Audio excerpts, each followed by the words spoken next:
শরীরচর্চা মানেই কি জিমে গিয়ে ঘন্টার পর ঘন্টা ঘাম ঝরানো? না, আপনি শুধু হাঁটার অভ্যাস গড়ে তুলবেন। ওজন কমবে, মন ভালো থাকবে, এমনকি দীর্ঘায়ু হতে পারে। একটা কাজ করুন, আজকের ভিডিওটা পুরো দেখুন, শেষে আপনি নিজেই হাঁটা শুরু করতে চাইবেন, কথা দিলাম।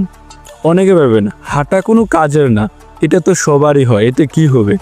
কিন্তু বিজ্ঞান বলছে ডেইলি মাত্র 30 মিনিট হাঁটার ফলাফল অবাক করার মতো।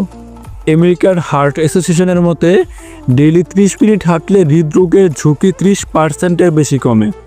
এমনকি হাঁটা হচ্ছে একমাত্র ব্যায়াম যা সব বয়সের মানুষের জন্য নিরাপদ। হাঁটার সময় আপনার শরীর ক্যালোরি বার্ন করে, যা ধীরে ধীরে ওজন কমায়, বিশেষ করে পেটের চর্বি। নিয়মিত হাঁটার ফলে রক্ত সঞ্চালন ঠিক থাকে, রক্তচাপ কমে, হার্ট ভালো থাকে।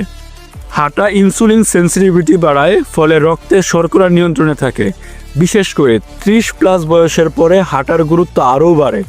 হাঁটা অস্টিওআর্থ্রাইটিস প্রতিরোধে কার্যকর। শুধু শরীর নয়, মনকেও ভালো রাখে হাঁটা। সকালে একটু হাঁটার অভ্যাস ডিপ্রেশন ও মানসিক চাপ কমাতে পারে।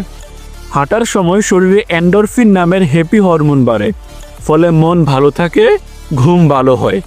এমনকি শুধু 10 মিনিট হাঁটার মধ্যে মানসিক ক্লান্তি কমে যায়। এবার আসুন দেখি এই অভ্যাস শুরু করবেন কিভাবে। সকাল বা বিকেল, যেটা সুবিধা সেটা বেছে নিন। মোবাইলে একটা রিমাইন্ডার দিন, ওয়াক টাইম।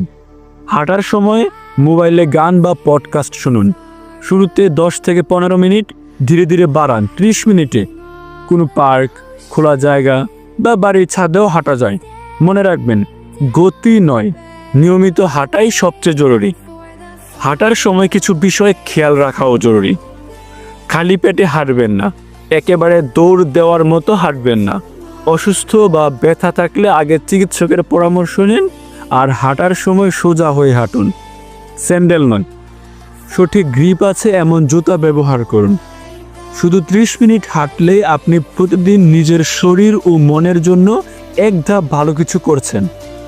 এখন প্রশ্ন হলো, আপনি কি শুরু করবেন আজ থেকেই?